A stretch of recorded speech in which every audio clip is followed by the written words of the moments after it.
Metamorphosis by Franz Kafka. Presented by Elon Musk Audiobooks. Chapter 1.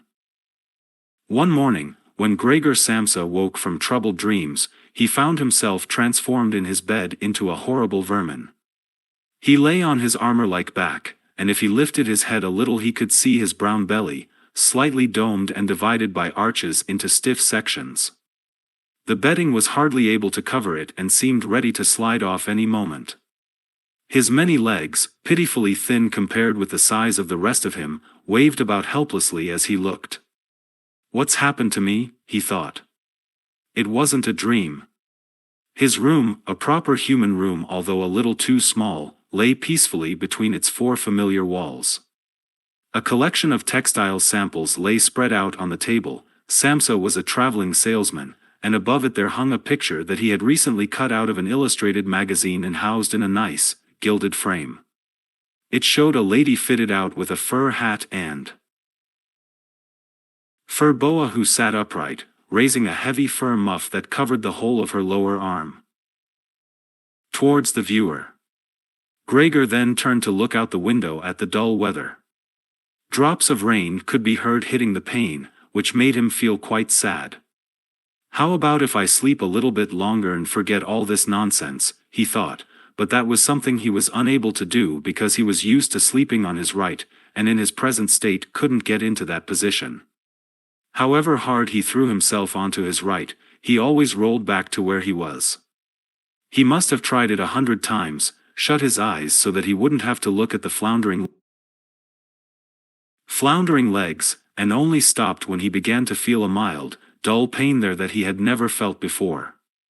"Oh, God," he thought, "what a strenuous career it is that I've chosen. Traveling day in and day out. Doing business like this takes much more effort than doing your own business at home, and on top of that there's the curse of traveling, worries about making train connections, bad and irregular food, contact with different people all the time so that you can never get to know anyone or become friendly with them. It can all go to hell." He felt a slight itch up on his belly, pushed himself slowly up on his back towards the headboard so that he could lift his head better, found where the itch was, and saw that it was covered with lots of little white spots which he didn't know what to make of, and when he tried to feel the place with one of his legs he drew it quickly back because as soon as he touched it he was overcome by a cold shudder. He slid back into his former position. "Getting up early all the time," he thought, "it makes you stupid. You've got to get enough sleep." Other traveling salesmen live a life of luxury. For instance, whenever I go back to the guest house during the morning to copy out the contract, these gentlemen are always still sitting there eating their breakfasts. I ought to just try that with my boss. I'd get kicked out on the spot. But who knows, maybe that would be the best thing for me. If I didn't have my parents to think about, I'd have given in my notice a long time ago. I'd have gone up to the boss and told him just what I think, tell him everything I would, let him know just what I feel. He'd fall right off his desk. And it's a funny sort of business to be sitting up there at your desk, talking down at your subordinates from up there, especially when you have to go right up close because the boss is hard of hearing. Well, there's still some hope. Once I've got the money together to pay off my parents' debt to him, another 5 or 6 years I suppose, that's definitely what I'll do. That's when I'll make the big change. First of all though, I've got to get up, my train leaves at 5. And he looked over at the alarm clock, ticking on the chest of drawers. God in heaven, he thought. It was 6:30 and the hands were quietly moving forwards. It was even later than 7:30, more like 7:15. Had the alarm clock not rung? He could see from the bed that it had been set for 4 o'clock as it should have been. It certainly must have rung. Yes, but was it possible to quietly sleep through that furniture rattling noise? True, he had not slept peacefully, but probably all the more deeply because of that. What should he do now? The next train went at 7. If he were to catch that he would have to rush like mad and the collection of samples was still not packed, and he did not at all feel particularly fresh and lively. And even if he did catch the train, he would not avoid his boss's anger, as the office assistant would have been there to see the 5 o'clock train go. He would have put in his report about Gregor's not being there a long time ago. The office assistant was the boss's man, spineless, and with no understanding. What about if he reported sick? But that would be extremely strained and suspicious, as in 15 years of service Gregor had never once yet been ill. His boss would certainly come round with the doctor from the medical insurance company, accuse his parents of having a lazy son, and accept the doctor's recommendation not to make any claim, as the doctor believed that no one was ever ill but that many were work shy. And what's more, would he have been entirely wrong in this case? Gregor did in fact, apart from excessive sleepiness after sleeping for so long, feel completely well and even felt much hungrier than usual. He was still hurriedly thinking all this through, unable to decide to get out of the bed, when the clock struck 7:15. There was a cautious knock at the door near his head. "Gregor," somebody called. It was his mother. "It's 7:15. Didn't you want to go somewhere?" That gentle voice. Gregor was shocked when he heard his own voice answering. It could hardly be recognized as the voice he had had before. As if from deep inside him, there was a painful and uncontrollable squeaking mixed in with it. The words could be made out at first, but then there was a sort of echo which made them unclear, leaving the hearer unsure whether he had heard properly or not. Gregor had wanted to give a full answer and explain everything, but in the circumstances contented himself with saying, "Yes, mother, yes, thank you, I'm getting up now." The change in Gregor's voice probably could not be noticed outside through the wooden door, as his mother was satisfied with this explanation and shuffled away. But this short conversation made the other members of the family aware that Gregor, against their expectations, was still at home, and soon his father came knocking at one of the side doors, gently, but with his fist. "Gregor, Gregor," he called, "what's wrong?" And after a short while he called again with a warning deepness in his voice, "Gregor, Gregor." At the other side door his sister came plaintively, "Gregor? Aren't you well? Do you need anything?" Gregor answered to both sides, "I'm ready, now," making an effort to remove all the strangeness from his voice by enunciating very carefully and putting long pauses between each individual word. His father went back to his breakfast, but his sister whispered, "Gregor, open the door, I beg of you." Gregor, however, had no thought of opening the door, and instead congratulated himself for his cautious habit, acquired from his traveling, of locking all doors at night even when he was at home. The first thing he wanted to do was to get up in peace without being disturbed, to get dressed, and most of all to have his breakfast. Only then would he consider what to do next, as he was well aware that he would not bring his thoughts to any sensible conclusions by lying in bed. He remembered that he had often felt a slight pain in bed, perhaps caused by lying awkwardly, but that had always turned out to be pure imagination, and he wondered how his imaginings would slowly resolve themselves today. He did not have the slightest doubt that the change in his voice was nothing more than the first sign of a serious cold, which was an occupational hazard for traveling salesmen. It was a simple matter to throw off the covers. He only had to blow himself up a little and they fell off by themselves. But it became difficult after that, especially as he was so exceptionally broad. He would have used his arms and his hands to push himself up, but instead of them he only had all those little legs continuously moving in different directions, and which he was moreover unable to control. If he wanted to bend one of them, then that was the first one that would stretch itself out, and if he finally managed to do what he wanted with that leg, all the others seemed to be set free and would move about painfully. "This is something that can't be done in bed," Gregor said to himself, "so don't keep trying to do it." The first thing he wanted to do was get the lower part of his body out of the bed, but he had never seen this lower part, and could not imagine what it looked like. It turned out to be too hard to move, it went so slowly, and finally, almost in a frenzy, when he carelessly shoved himself forwards with all the force he could gather, he chose the wrong direction, hit hard against the lower bedpost, and learned from the burning pain he felt that the lower part of his body might well, at present, be the most sensitive. So then he tried to get the top part of his body out of the bed first, carefully turning his head to the side. This he managed quite easily, and despite its breadth and its weight, the bulk of his body eventually followed slowly in the direction of the head. But when he had at last got his head out of the bed and into the fresh air, it occurred to him that if he let himself fall it would be a miracle if his head were not injured, so he became afraid to carry on pushing himself forward the same way.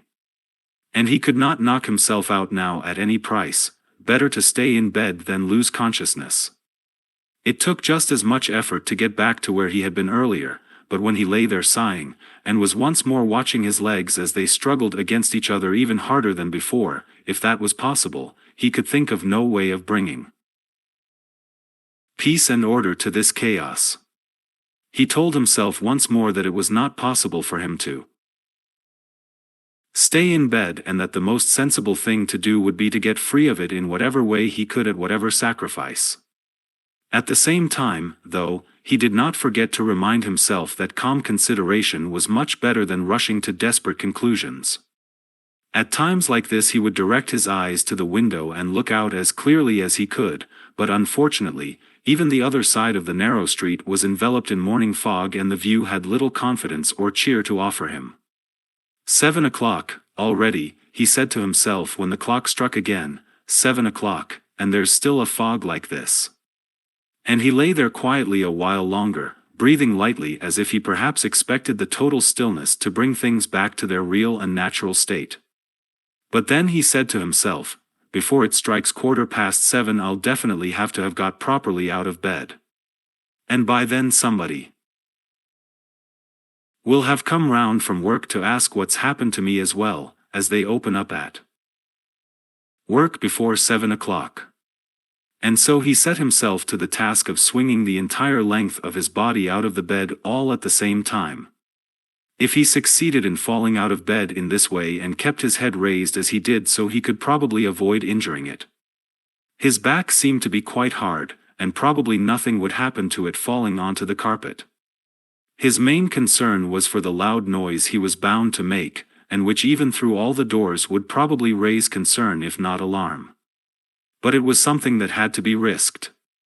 When Gregor was already sticking halfway out of the bed, the new method was more of a game than an effort. All he had to do was rock back and forth. It occurred to him how simple everything would be if somebody came to help him. 2 strong people, he had his father and the maid in mind, would have been more than enough. They would only have to push their arms under the dome of his back, peel him away from the bed, bend down with the load, and then be patient and careful as he swung over onto the floor, where, hopefully, the little legs would find a use. Should he really call for help though, even apart from the fact that all the doors were locked? Despite all the difficulty he was in, he could not suppress a smile at this thought. After a while he had already moved so far across that it would have been hard for him to keep his balance if he rocked too hard. The time was now 7:10, and he would have to make a final decision very soon. Then there was a ring at the door of the flat. That'll be someone from work, he said to himself, and froze very still, although his little legs only became all the more lively as they danced around. For a moment everything remained quiet. They're not opening the door, Gregor said to himself, caught in some nonsensical hope. But then of course, the maid's firm steps went to the door as ever and opened it. Gregor only needed to hear the visitor's first words of greeting and he knew who it was, the chief clerk himself. Why did Gregor have to be the only one condemned to work for a company where they immediately became highly suspicious at the slightest shortcoming? Were all employees, every one of them, louts? Was there not one of them who was faithful and devoted, who would go so mad with pangs of conscience that he couldn't get out of bed if he didn't spend at least a couple of hours in the morning on company business? Was it really not enough to let one of the trainees make inquiries, assuming inquiries were even necessary, did the chief clerk have to come himself, and did they have to show the whole innocent family that this was so suspicious that only the chief clerk could be trusted to have the wisdom to investigate it? And more because these thoughts had made him upset than through any proper decision, he swung himself with all his force out of the bed. There was a loud thump, but it wasn't really a loud noise. His fall was softened a little by the carpet, and Gregor's back was also more elastic than he had thought, which made the sound muffled and not too noticeable. He had not held his head carefully enough, though, and hit it as he fell. Annoyed and in pain, he turned it and rubbed it against the carpet. "Something's fallen." "Down in there," said the chief clerk in the room on the left. Gregor tried to imagine whether something of the sort that had happened to him today could ever happen to the chief clerk too. You had to concede that it was possible. But as if in gruff reply to this question, the chief clerk's firm footsteps in his highly polished boots could now be heard in the adjoining room. From the room on his right, Gregor's sister whispered to him to let him know, "Gregor, the chief clerk is here." "Yes, I know," said Gregor to himself, but without daring to raise his voice loud enough for his sister to hear him. "Gregor," said his father now from the room to his left, "the chief clerk has come round and wants to know why you didn't leave on the early train. We don't know what to say to him. And anyway, he wants to speak to you personally. So please open up this door. I'm sure he'll be good enough to forgive the untidiness of your room." Then the chief clerk called, "Good morning, Mr. Samsa." "He isn't well," said his mother to the chief clerk, while his father continued to speak through the door. "He isn't well. Please believe me. Why else would Gregor have missed a train? The lad only ever thinks about the business. It nearly makes me cross the way he never goes out in the evenings. He's been in town for a week now but stayed home every evening. He sits with us in the kitchen and just reads the paper or studies train timetables. His idea of relaxation is working with his fret saw. He's made a little frame, for instance. It only took him 2 or 3 evenings. You'll be amazed how nice it is. It's hanging up in his room. You'll see it as soon as Gregor opens the door. Anyway, I'm glad you're here. We wouldn't have been able to get Gregor to open the door by ourselves. He's so stubborn, and I'm sure he isn't well. He said this morning that he is, but he isn't." "I'll be there in a moment," said Gregor slowly and thoughtfully, but without moving so that he would not miss any word of the conversation. "Well, I can't think of any other way of explaining it, Mrs. Samsa," said the chief clerk. "I hope it's nothing serious. But on the other hand, I must say that if we people in commerce ever become slightly unwell then, fortunately or unfortunately as you like, we simply have to overcome it because of business considerations." "Can the chief clerk come in to see you now then?" asked his father impatiently, knocking at the door again. "No," said Gregor. "In the room on his right." There followed a painful silence. In the room on his left his sister began to cry. So why did his sister not go and join the others? She had probably only just got up and had not even begun to get dressed. And why was she crying? Was it because he had not got up, and had not let the chief clerk in, because he was in danger of losing his job, and if that happened his boss would once more pursue their parents with the same demands as before? There was no need to worry about things like that yet. Gregor was still there and had not the slightest intention of abandoning his family. For the time being he just lay there on the carpet, and no one who knew the condition he was in would seriously have expected him to let the chief clerk in. It was only a minor discourtesy, and a suitable excuse could easily be found for it later on. It was not something for which Gregor could be sacked on the spot. And it seemed to Gregor much more sensible to leave him now in peace instead of disturbing him with talking at him and crying. But the others didn't know what was happening. They were worried. That would excuse their behavior. The chief clerk now raised his voice. "Mr. Samsa," he called to him, "what is wrong? You barricade yourself in your room, give us no more than yes or no for an answer, you are causing serious and unnecessary concern to your parents and you fail, and I mention this just by the way, you fail to carry out your business duties in a way that is quite unheard of.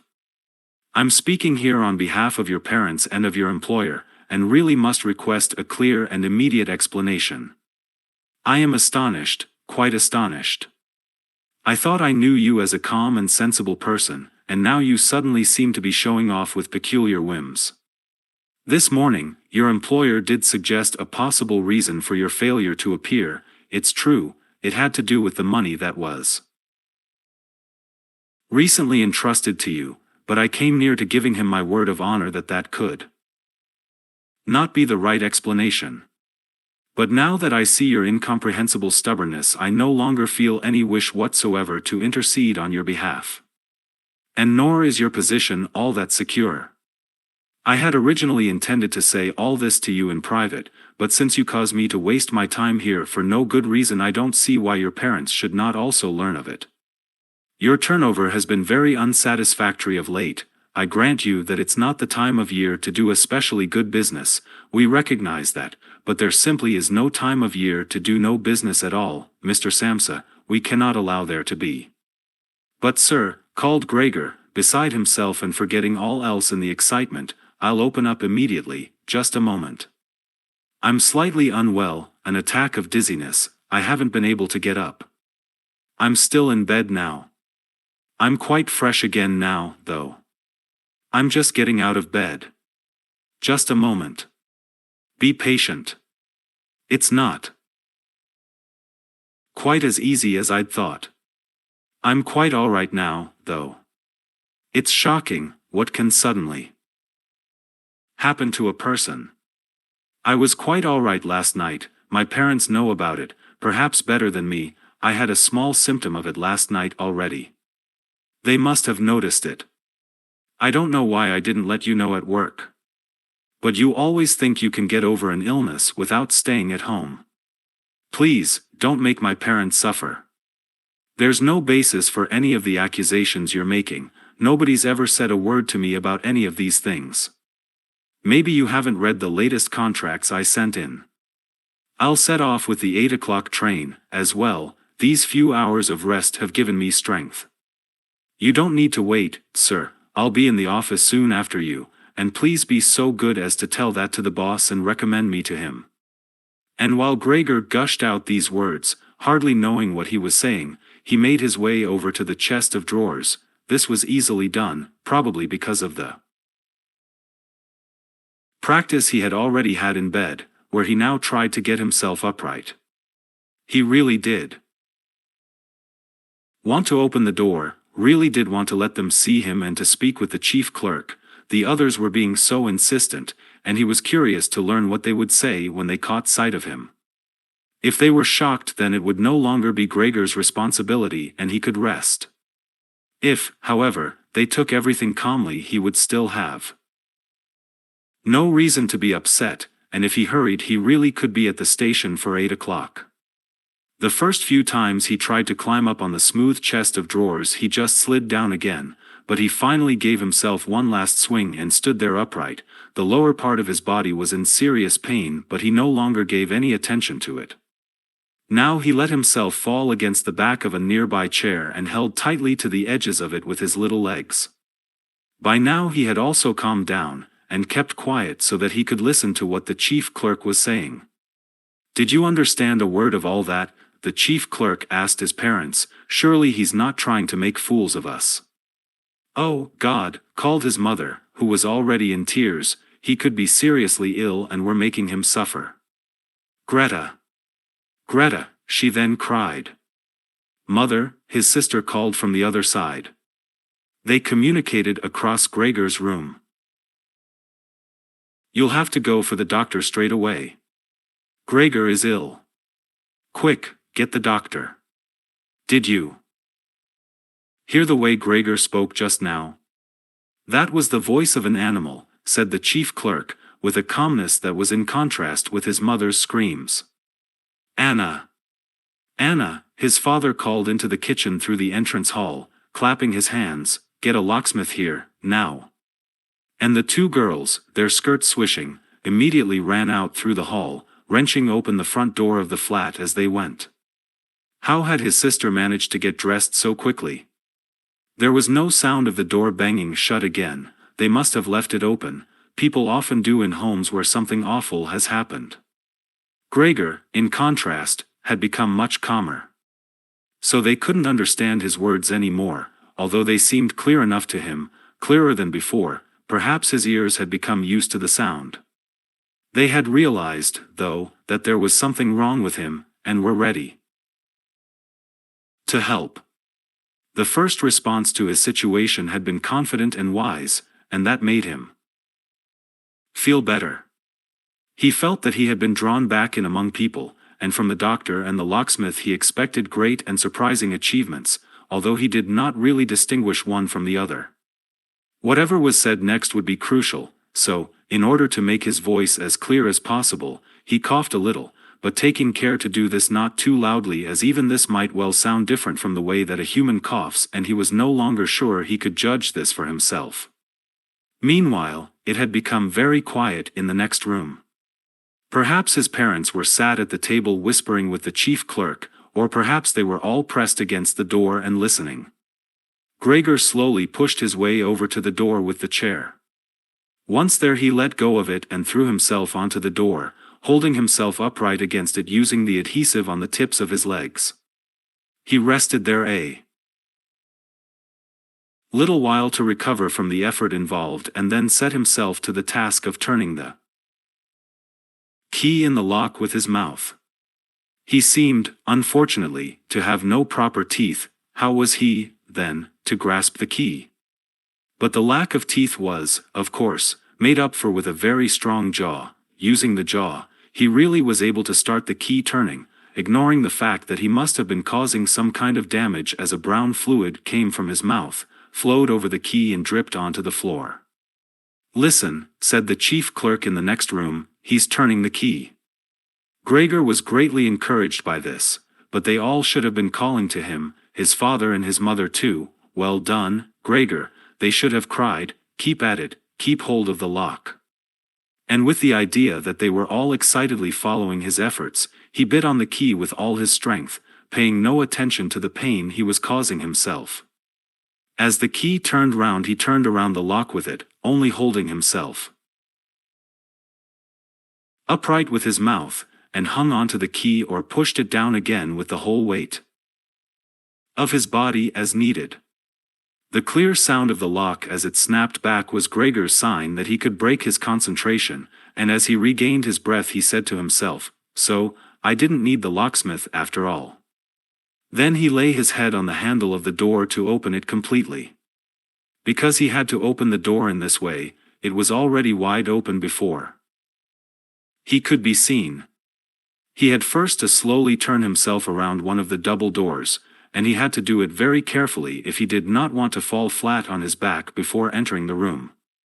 He was still occupied with this difficult movement, unable to pay attention to anything else, when he heard the chief clerk exclaim aloud, "Oh," which sounded like the soughing of the wind.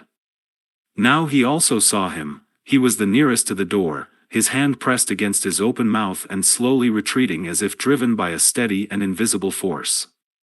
Gregor's mother, her hair still disheveled from bed despite the chief clerk's being there, looked at his father.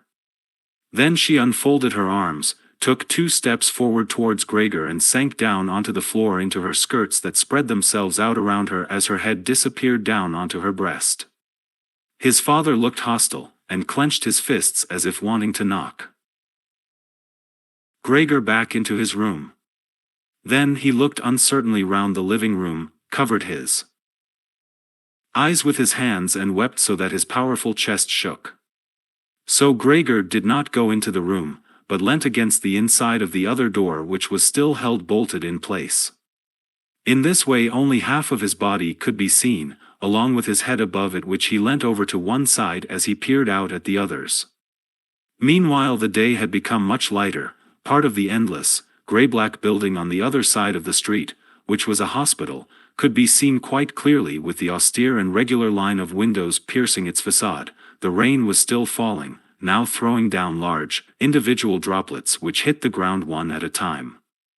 The washing up from breakfast lay on the table. There was so much of it because, for Gregor's father, breakfast was the most important meal of the day, and he would stretch it out for several hours as he sat reading a number of different newspapers. On the wall exactly opposite there was a photograph of Gregor when he was a lieutenant in the army, his sword in his hand and a carefree smile on his face as he called forth respect for his uniform and bearing. The door to the entrance hall was open, and as the front door of the flat was also open he could see onto the landing and the stairs where they began their way down below. "Now, then," said Gregor, well aware that he was the only one to have kept calm, "I'll get dressed straight away now, pack up my samples and set off. Will you please just let me leave? You can see," he said to the chief clerk, "that I'm not stubborn and I like to do my job. Being a commercial traveler is arduous, but without traveling I couldn't earn my living. So where are you going? Into the office?" "Yes." "Will you report everything accurately, then? It's quite possible for someone to be temporarily unable to work, but that's just the right time to remember what's been achieved in the past and consider that later on. Once the difficulty has been removed, he will certainly work with all the more diligence and concentration. You're well aware that I'm seriously in debt to our employer, as well as having to look after my parents and my sister, so that I'm trapped in a difficult situation, but I will work my way out of it again. Please don't make things any harder for me than they are already, and don't take sides against me at the office. I know that nobody likes the travelers. They think we earn an enormous wage as well as having a soft time of it. That's just prejudice, but they have no particular reason to think better it. But you, sir, you have a better overview than the rest of the staff, in fact, if I can say this in confidence, a better overview than the boss himself. It's very easy for a businessman like him to make mistakes about his employees and judge them more harshly than he should. And you're also well aware that we travelers spend almost the whole year away from the office, so that we can very easily fall victim to gossip and chance and groundless complaints, and it's almost impossible to defend yourself from that sort of thing. We don't usually even hear about them, or if at all it's when we arrive back home exhausted from a trip, and that's when we feel the harmful effects of what's been going on without even knowing what caused them. Please, don't go away, at least first say something to show that you grant that I'm at least partly right." But the chief clerk had turned away as soon as Gregor had started to speak, and, with protruding lips, only stared back at him over his trembling shoulders as he left. He did not keep still for a moment while Gregor was speaking, but moved steadily towards the door without taking his eyes off him. He moved very gradually, as if there had been some secret prohibition on leaving the room. It was only when he had reached the entrance hall that he made a sudden movement, drew his foot from the living room, and rushed forward in a panic. In the hall, he stretched his right hand far out towards the stairway as if out there were some supernatural force waiting to save him. Gregor realized that it was out of the question to let the chief clerk go away in this mood if his position in the firm was not to be put into extreme danger. That was something his parents did not understand very well. Over the years, they had become convinced that this job would provide for Gregor for his entire life, and besides, they had so much to worry about at present that they had lost sight of any thought for the future. Gregor, though, did think about the future. The chief clerk had to be held back, calmed down, convinced and finally won over. The future of Gregor and his family depended on it. If only his sister were here. She was clever. She was already in tears while Gregor was still lying peacefully on his back. And the chief clerk was a lover of women. Surely she could persuade him. She would close the front door in the entrance hall and talk him out of his shocked state. But his sister was not there. Gregor would have to do the job himself. And without considering that he still was not familiar with how well he could move about in his present state, or that his speech still might not, or probably would not, be understood, he let go of the door, pushed himself through the opening, tried to reach the chief clerk on the landing who, ridiculously, was holding on to the banister with both hands, but Gregor fell immediately over and, with a little scream as he sought something to hold on to, landed on his numerous little legs. Hardly had that happened than, for the first time that day, he began to feel all right with his body. The little legs had the solid ground under them. To his pleasure, they did exactly as he told them. They were even making the effort to carry him where he wanted to go, and he was soon believing that all his sorrows would soon be finally at an end. He held back the urge to move but swayed from side to side as he crouched there on the floor. His mother was not far away in front of him and seemed, at first, quite engrossed in herself, but then she suddenly jumped up with her arms outstretched and her fingers spread shouting, "Help, for pity's sake, help." The way she held her head suggested she wanted to see Gregor better, but the unthinking way she was hurrying backwards showed that she did not. She had forgotten that the table was behind her with all the breakfast things on it. When she reached the table she sat quickly down on it without knowing what she was doing, without even seeming to notice that the coffee pot had been knocked over and a gush of coffee was pouring down onto the carpet. "Mother, mother," said Gregor gently, looking up at her. He had completely forgotten the chief clerk for the moment, but could not help himself snapping in the air with his jaws at the sight of the flow of coffee. That set his mother screaming anew. She fled from the table and into the arms of his father as he rushed towards her. Gregor, though, had no time to spare for his parents now. The chief clerk had already reached the stairs. With his chin on the banister, he looked back for the last time. Gregor made a run for him. He wanted to be sure of reaching him. The chief clerk must have expected something, as he leapt down several steps at once and disappeared, his shouts resounding all around the staircase. The flight of the chief clerk seemed, unfortunately, to put Gregor's father into a panic as well. Until then he had been relatively self-controlled, but now, instead of running after the chief clerk himself, or at least not impeding Gregor as he ran after him, Gregor's father seized the chief clerk's stick in his right hand. The chief clerk had left it behind on a chair, along with his hat and overcoat, picked up a large newspaper from the table with his left, and used them to drive Gregor back into his room, stamping his foot at him as he went. Gregor's appeals to his father were of no help. His appeals were simply not understood. However much he humbly turned his head, his father merely stamped his foot all the harder. Across the room, despite the chilly weather, Gregor's mother had pulled open a window, leant far out of it and pressed her hands to her face. A strong draught of air flew in from the street towards the stairway. The curtains flew up, the newspapers on the table fluttered and some of them were blown onto the floor. Nothing would stop Gregor's father as he drove him back, making hissing noises at him like a wild man. Gregor had never had any practice in moving backwards and was only able to go very slowly. If Gregor had only been allowed to turn round he would have been back in his room straight away, but he was afraid that if he took the time to do that his father would become impatient, and there was the threat of a lethal blow to his back or head from the stick in his father's hand any moment. Eventually, though, Gregor realized that he had no choice as he saw, to his disgust, that he was quite incapable of going backwards in a straight line, so he began, as quickly as possible and with frequent anxious glances at his father, to turn himself round. It went very slowly, but perhaps his father was able to see his good intentions as he did nothing to hinder him. In fact, now and then he used the tip of his stick to give directions from a distance as to which way to turn.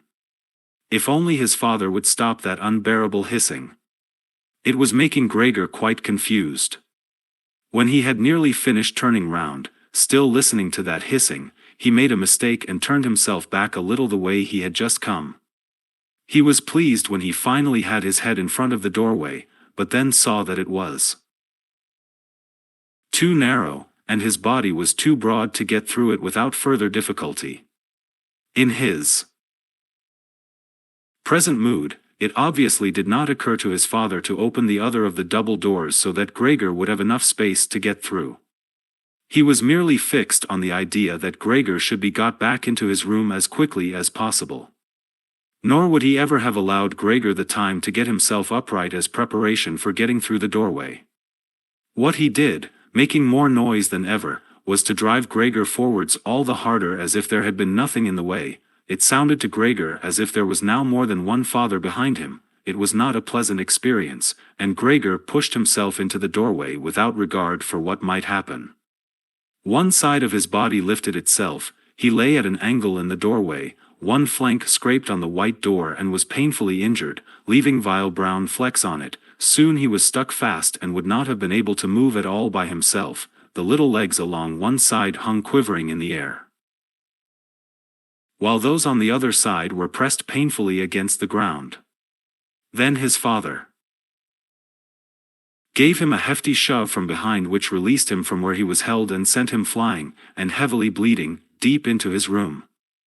The door was slammed shut with the stick. Then, finally, all was quiet. Chapter 2. It was not until it was getting dark that evening that Gregor awoke from his deep and coma-like sleep. He would have woken soon afterwards anyway, even if he hadn't been disturbed, as he had had enough sleep and felt fully rested. But he had the impression that some hurried steps and the sound of the door leading into the front room being carefully shut had woken him. The light from the electric street lamps shone palely here and there onto the ceiling and tops of the furniture, but down below, where Gregor was, it was dark. He pushed himself over to the door, feeling his way clumsily with his antennae, of which he was now beginning to learn the value, in order to see what had been happening there. The whole of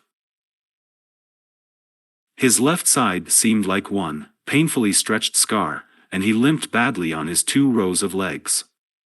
One of the legs had been badly injured in the events of that morning. It was nearly a miracle that only one of them had been, and dragged along lifelessly.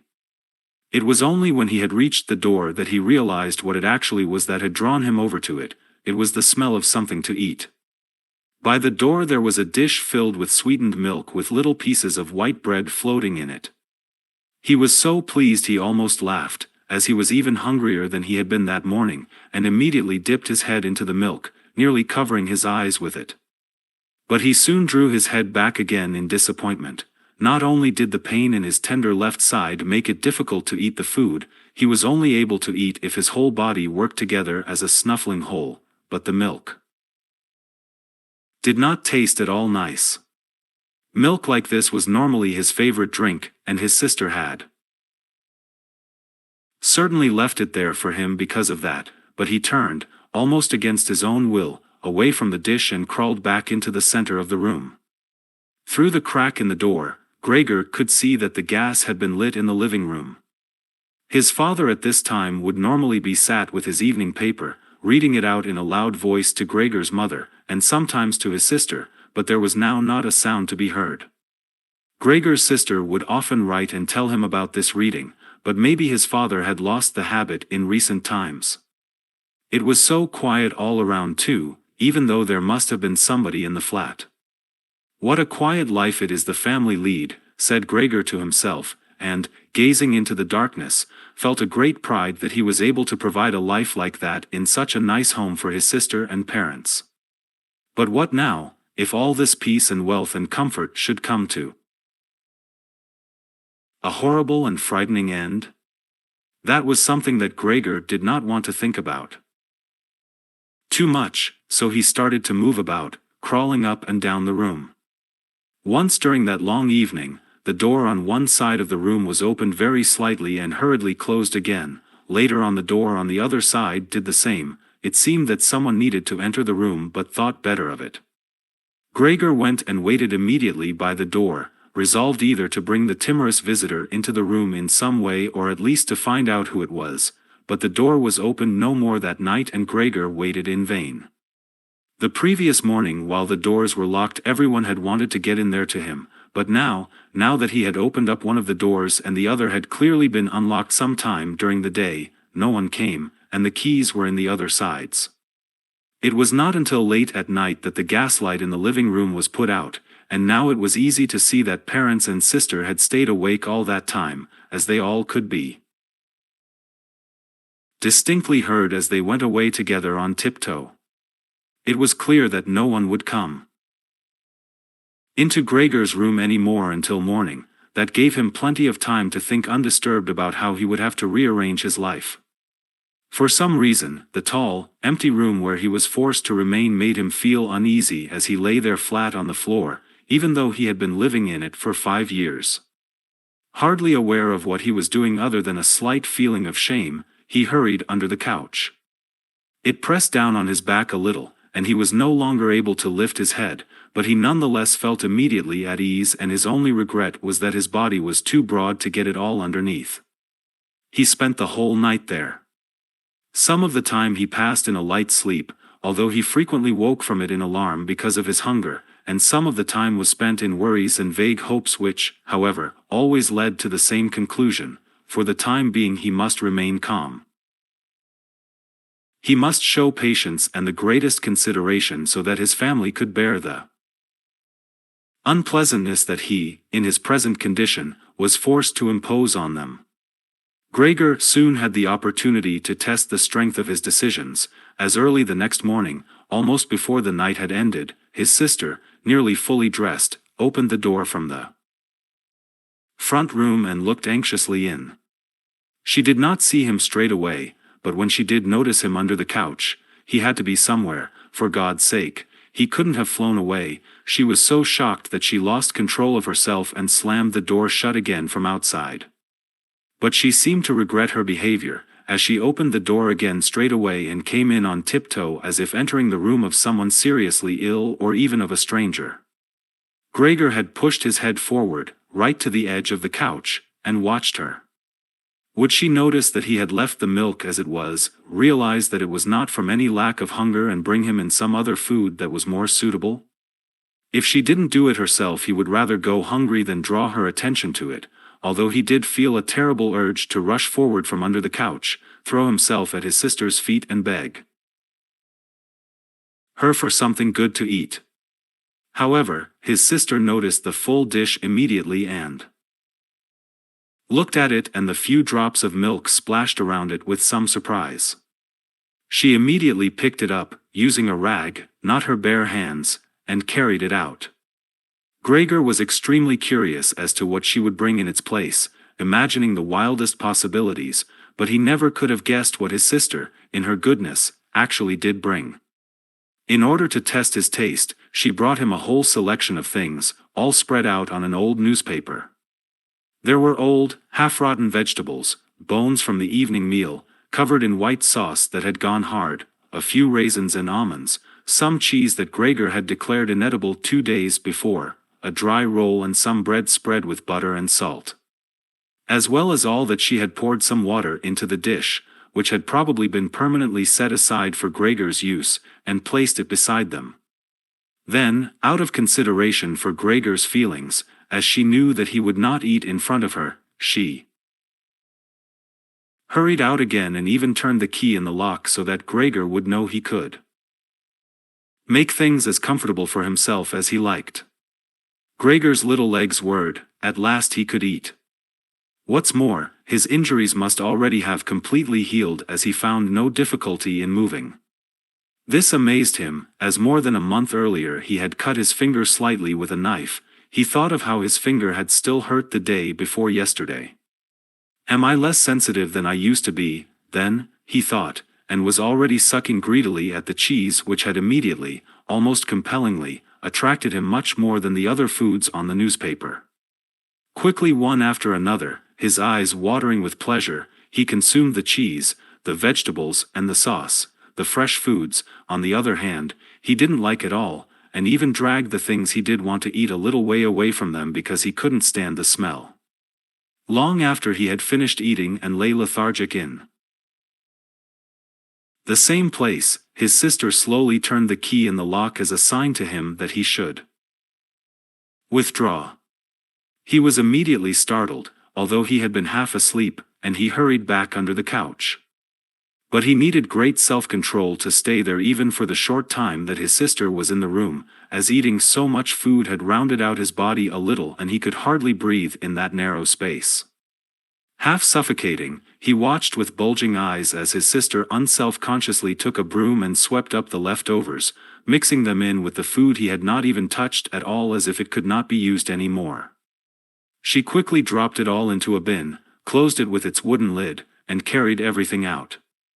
She had hardly turned her back before Gregor came out again from under the couch and stretched himself. This was how Gregor received his food each day now, once in the morning while his parents and the maid were still asleep, and the second time after everyone had eaten their meal at midday as his parents would sleep for a little while then as well, and Gregor's sister would send the maid away on some errand.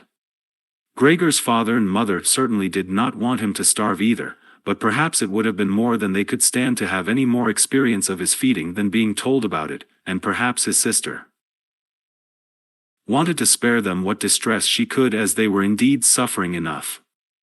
It was impossible for Gregor to find out what they had told the doctor and the locksmith that first morning to get them out of the flat. As nobody could understand him, nobody, not even his sister, thought that he could understand them, so he had to be content to hear his sister's sighs and appeals to the saints as she moved about his room. It was only later, when she had become a little more used to everything, there was, of course, no question of her ever becoming fully used to the situation, that Gregor would sometimes catch a friendly comment, or at least a comment that could be construed as friendly.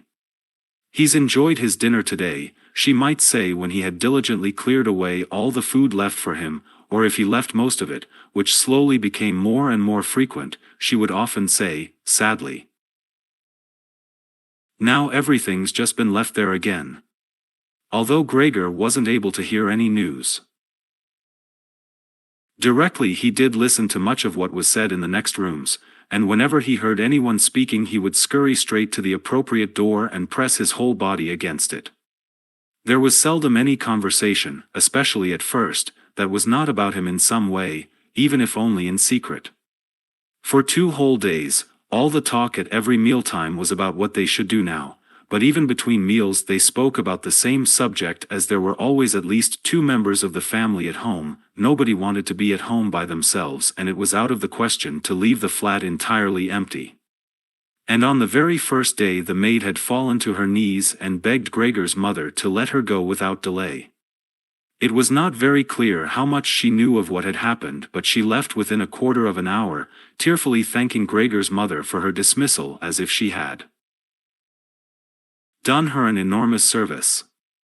She even swore emphatically not to tell anyone the slightest about what had happened, even though no one had asked that of her. Now Gregor's sister also had to help his mother with the cooking, although that was not so much bother as Noon ate very much. Gregor often heard how one of them would unsuccessfully urge another to eat, and receive no more answer than, "No thanks, I've had enough," or something similar. No one drank very much either. His sister would sometimes ask his father whether he would like a beer, hoping for the chance to go and fetch it herself. When his father then said nothing she would add, so that he would not feel selfish, that she could send the housekeeper for it, but then his father would close the matter with a big, loud no, and no more would be said. Even before the first day had come to an end, his father had explained to Gregor's mother and sister what their finances and prospects were. Now and then he stood up from the table and took some receipt or document from the little cash box he had saved from his business when it had collapsed 5 years earlier. Gregor heard how he opened the complicated lock and then closed it again after he had taken the item he wanted. What he heard his father say was some of the first good news that Gregor heard since he had first been incarcerated in his room. He had thought that nothing at all remained from his father's business, at least he had never told him anything different, and Gregor had never asked him about it anyway. Their business misfortune had reduced the family to a state of total despair, and Gregor's only concern at that time had been to arrange things so that they could all forget about it as quickly as possible. So then he started working especially hard, with a fiery vigor that raised him from a junior salesman to a traveling representative almost overnight, bringing with it the chance to earn money in quite different ways. Gregor converted his success at work straight into cash that he could lay on the table at home for The benefit of his astonished and delighted family. They had been good times and they had never come again, at least not with the same splendor, even though Gregor had later earned so much that he was in a position to bear the costs of the whole family, and did bear them. They had even got used to it, both Gregor and the family. They took the money with gratitude, and he was glad to provide it, although there was no longer much warm affection given in return. Gregor only remained close to his sister now. Unlike him, she was very fond of music and a gifted and expressive violinist. It was his secret plan to send her to the conservatory next year, even though it would cause great expense that would have to be made up for in some other way. During Gregor's short periods in town, conversation with his sister would often turn to the conservatory, but it was only ever mentioned as a lovely dream that could never be realized. Their parents did not like to hear this innocent talk, but Gregor thought about it quite hard and decided he would let them know what he planned with a grand announcement of it on Christmas Day. That was the sort of totally pointless thing that went through his mind in his present state, pressed upright against the door and listening. There were times when he simply became too tired to continue listening, when his head would fall wearily against the door and he would pull it up again with a start, as even the slightest noise he caused would be heard next door and they would all go silent. "What's that he's doing now?" his father would say after a while, clearly having gone over to the door, and only then would the interrupted conversation slowly be taken up again. When explaining things, his father repeated himself several times, partly because it was a long time since he had been occupied with these matters himself and partly because Gregor's mother did not understand everything first time. From these repeated explanations Gregor learned, to his pleasure, that despite all their misfortunes there was still some money available from the old days. It was not a lot, but it had not been touched in the meantime and some interest had accumulated. Besides that, they had not been using up all the money that Gregor had been bringing home every month, keeping only a little for himself, so that, too, had been accumulating. Behind the door, Gregor nodded with enthusiasm in his pleasure at this unexpected thrift and caution.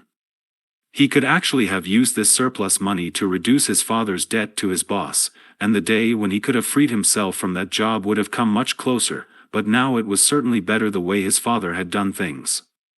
This money, however, was certainly not enough to enable the family to live off the interest. It was enough to maintain them for, perhaps, 1 or 2 years, no more. That's to say, it was money that should not really be touched but set aside for emergencies. Money to live on had to be earned. His father was healthy but old, and lacking in self-confidence. During the 5 years that he had not been working, the first holiday in a life that had been full of strain and no success, he had put on a lot of weight and become very slow and clumsy. Would Gregor's elderly mother now have to go and earn money? She suffered from asthma and it was a strain for her just to move about the home. Every other day would be spent struggling for breath on the sofa by the open window. Would his sister have to go and earn money? She was still a child of 17, her life up till then had been very enviable, consisting of wearing nice clothes, sleeping late, helping out in the business, joining in with a few modest pleasures and most of all playing the violin. Whenever they began to talk of the need to earn money, Gregor would always first let go of the door and then throw himself onto the cool, leather sofa next to it, as he became quite hot with shame and regret. He would often lie there the whole night through, not sleeping a wink but scratching at the leather for hours on end. Or he might go to all the effort of pushing a chair to the window, climbing up onto the sill and, propped up in the chair, leaning on the window to stare out of it. He had used to feel a great sense of freedom from doing this, but doing it now was obviously something more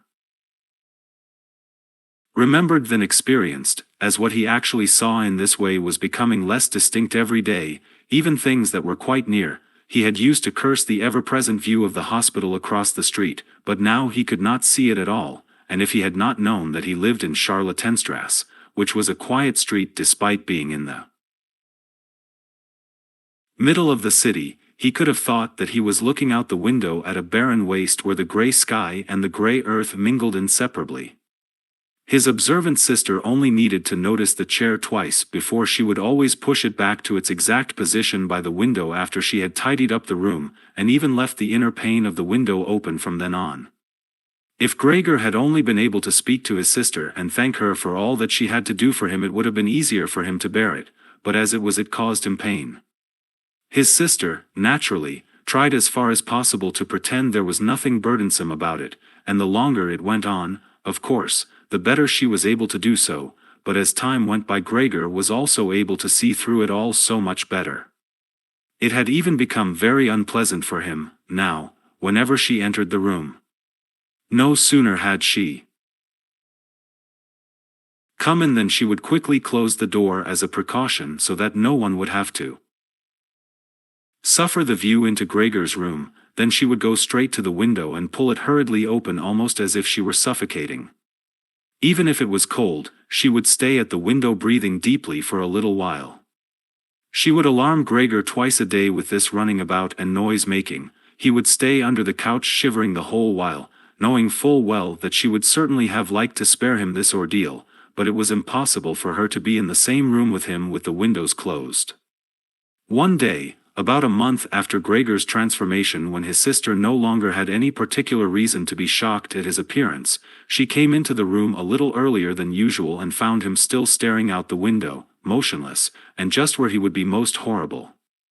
In itself, his sister's not coming into the room would have been no surprise for Gregor, as it would have been difficult for her to immediately open the window while he was still there, but not only did she not come in, she went straight back and closed the door behind her. A stranger would have thought he had threatened her and tried to bite her. Gregor went straight to hide himself under the couch, of course, but he had to wait until midday before his sister came back, and she seemed much more uneasy than usual. It made him realize that she still found his appearance unbearable and would continue to do so. She probably even had to overcome the urge to flee when she saw the little bit of him that protruded from under the couch. One day, in order to spare her even this sight, he spent 4 hours carrying the bed sheet over to the couch on his back and arranged it so that he was completely covered and his sister would not be able to see him even if she bent down. If she did not think this sheet was necessary, then all she had to do was take it off again, as it was clear enough that it was no pleasure for Gregor to cut himself off so completely. She left the sheet where it was. Gregor even thought he glimpsed a look of gratitude one time when he carefully looked out from under the sheet to see how his sister liked the new arrangement. For the first 14 days, Gregor's parents could not bring themselves to come into the room to see him. He would often hear them say how they appreciated all the new work his sister was doing, even though, before, they had seen her as a girl who was somewhat useless and frequently been annoyed with her. But now the two of them, father and mother, would often both wait outside the door of Gregor's room while his sister tidied up in there, and as soon as she went out again she would have to tell them exactly how everything looked, what Gregor had eaten, how he had behaved this time, and whether, perhaps, any slight improvement could be seen. His mother also wanted to go in and visit Gregor relatively soon, but his father and sister at first persuaded her against it. Gregor listened very closely to all this, and approved fully. Later, though, she had to be held back by force, which made her call out, "Let me go and see Gregor, he is my unfortunate son. Can't you understand I have to see him?" And Gregor would think to himself that maybe it would be better if his mother came in, not every day of course, but one day a week, perhaps. She could understand everything much better than his sister, who, for all her courage, was still just a child after all, and really might not have had an adult's appreciation of the burdensome job she had taken on. Gregor's wish to see his mother was soon realized. Out of consideration for his parents, Gregor wanted to avoid being seen at the window during the day. The few square meters of the floor did not give him much room to crawl about. It was hard to just lie quietly through the night. His food soon stopped giving him any pleasure at all, and so, to entertain himself, he got into the habit of crawling up and down the walls and ceiling.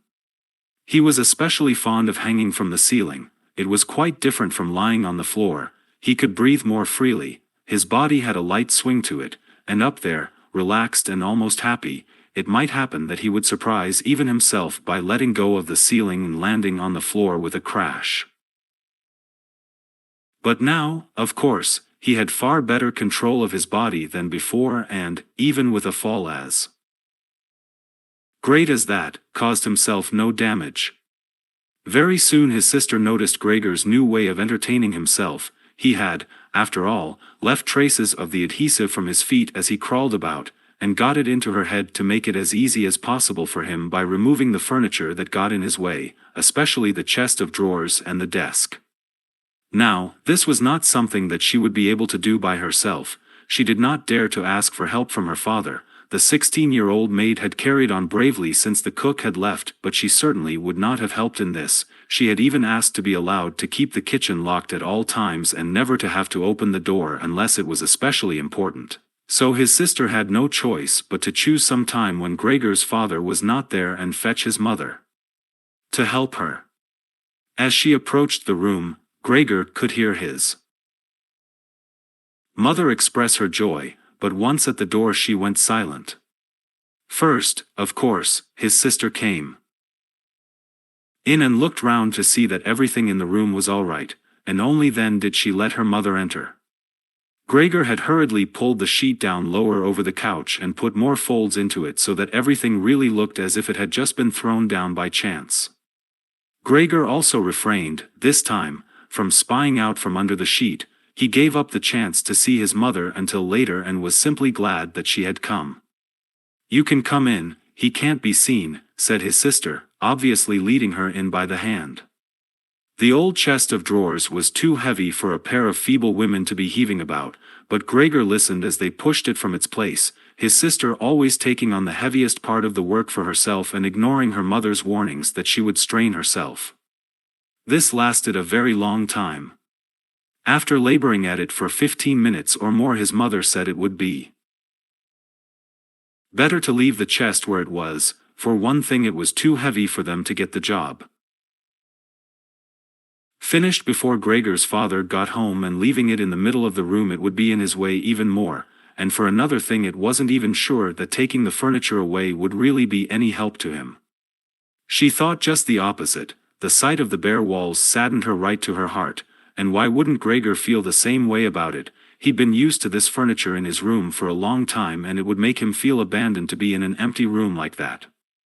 Then, quietly, almost whispering as if wanting Gregor, whose whereabouts she did not know, to hear, and not even the tone of her voice, as she was convinced that he did not understand her words, she added, "And by taking the furniture away, won't it seem like we're showing that we've given up all hope of improvement and we're abandoning him to cope for himself? I think it'd be best to leave the room exactly the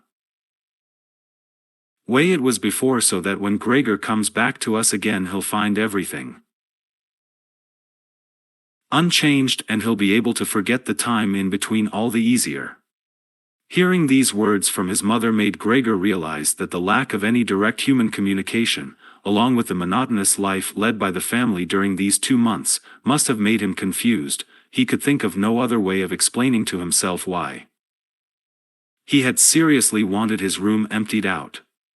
Had he really wanted to transform his room into a cave, a warm room fitted out with the nice furniture he had inherited? That would have let him crawl around unimpeded in any direction, but it would also have let him quickly forget his past when he had still been human. He had come very close to forgetting, and it had only been the voice of his mother, unheard for so long, that had shaken him out of it. Nothing should be removed, everything had to stay. He could not do without the good influence the furniture had on his condition, and if the furniture made it difficult for him to crawl about mindlessly, that was not a loss but a great advantage. His sister, unfortunately, did not agree. She had become used to the idea, not without reason, that she was Gregor's spokesman to his parents about the things that concerned him. This meant that his mother's advice now was sufficient reason for her to insist on removing not only the chest of drawers and the desk, as she had thought at first, but all the furniture apart from the all-important couch. It was more than childish perversity, of course, or the unexpected confidence she had recently acquired, that made her insist. She had indeed noticed that Gregor needed a lot of room to crawl about in, whereas the furniture, as far as anyone could see, was of no use to him at all. Girls of that age, though, do become enthusiastic about things and feel they must get their way whenever they can. Perhaps this was what tempted Greta to make Gregor's situation seem even more shocking than it was, so that she could do even more for him. Greta would probably be the only one who would dare enter a room dominated by Gregor crawling about the bare walls by himself. So she refused to let her mother dissuade her.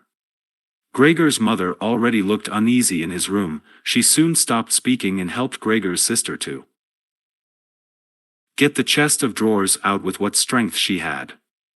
The chest of drawers was something that Gregor could do without if he had to, but the writing desk had to stay. Hardly had the two women pushed the chest of drawers, groaning, out of the room than Gregor poked his head out from under the couch to see what he could do about it. He meant to be as careful and considerate as he could, but, unfortunately, it was his mother who came back first, while Greta in the next room had her arms round the chest, pushing and pulling at it from side to side by herself without, of course, moving it an inch. His mother was not used to the sight of Gregor. He might have made her ill, so Gregor hurried backwards to the far end of the couch. In his startlement, though, he was not able to prevent the sheet at its front from moving a little. It was enough to attract his mother's attention. She stood very still, remained there a moment, and then went back out to Greta. Gregor kept trying to assure himself that nothing unusual was happening. It was just a few pieces of furniture being moved after all. But he soon had to admit that the women going to and fro, their little calls to each other, the scraping of the furniture on the floor, all these things made him feel as if he were being assailed from all sides. With his head and legs pulled in against him and his body pressed to the floor, he was forced to admit to himself that he could not stand all of this much longer. They were emptying his room out, taking away everything that was dear to him. They had already taken out the chest containing his fret saw and other tools. Now they threatened to remove the writing desk with its place clearly worn into the floor, the desk where he had done his homework as a business trainee, at high school, even while he had been at infant school. He really could not wait any longer to see whether the two women's intentions were good. He had nearly forgotten they were there anyway, as they were now too tired to say anything while they worked, and he could only hear their feet as they stepped heavily on the floor. So, while the women were leant against the desk in the other room catching their breath, he sallied out, changed direction 4 times, not knowing what he should save first, before his attention was suddenly caught by the picture on the wall, which was already denuded of everything else that had been on it, of the lady dressed in copious fur. He hurried up onto the picture and pressed himself against its glass. It held him firmly and felt good on his hot belly. This picture, at least, now totally covered by Gregor, would certainly be taken away by no one.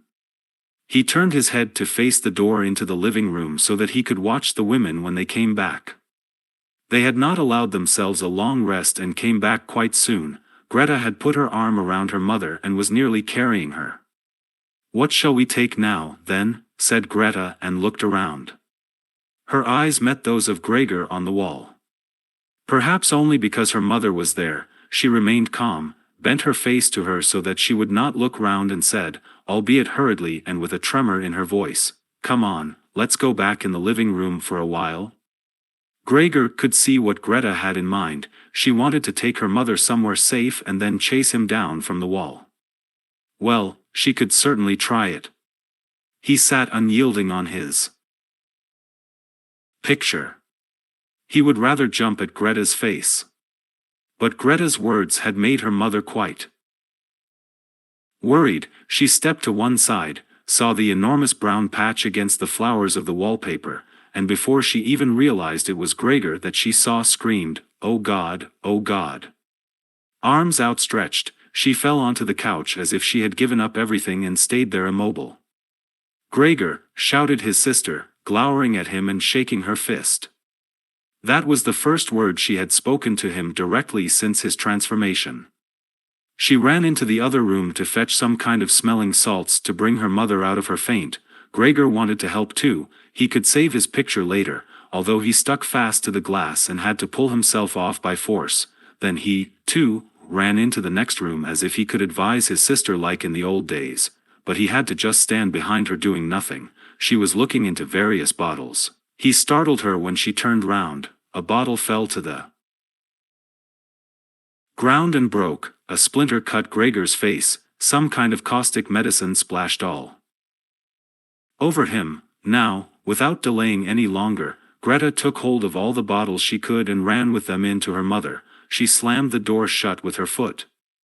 So now Gregor was shut out from his mother, who, because of him, might be near to death. He could not open the door if he did not want to chase his sister away, and she had to stay with his mother. There was nothing for him to do but wait, and, oppressed with anxiety and self-reproach, he began to crawl about. He crawled over everything, walls, furniture, ceiling, and finally in his confusion as the whole room began to spin around him he fell down into the middle of the dinner table. He lay there for a while, numb and immobile. All around him it was quiet. Maybe that was a good sign. Then there was someone at the door. The maid, of course, had locked herself in her kitchen so that Greta would have to go and answer it. His father had arrived home. "What's happened?" were his first words. Greta's appearance must have made everything clear to him. She answered him with subdued voice, and openly pressed her face into his chest. "Mother's fainted, but she's better now." Gregor got out. "Just as I expected," said his father, "just as I always said, but you women wouldn't listen, would you?" It was clear to Gregor that Greta had not said enough and that his father took it to mean that something bad had happened, that he was responsible for some act of violence. That meant Gregor would now have to try to calm his father, as he did not have the time to explain things to him even if that had been possible. So he fled to the door of his room and pressed himself against it so that his father, when he came in from the hall, could see straight away that Gregor had the best intentions and would go back into his room without delay, that it would not be necessary to drive him back but that they had only to open the door and he would.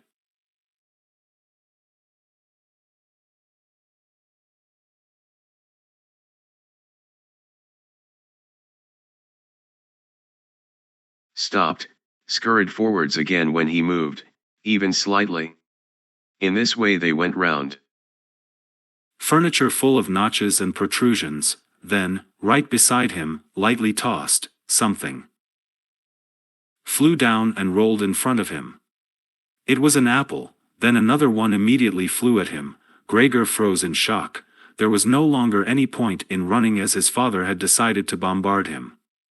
He had filled his pockets with fruit from the bowl on the sideboard and now, without even taking the time for careful aim, threw one apple after another.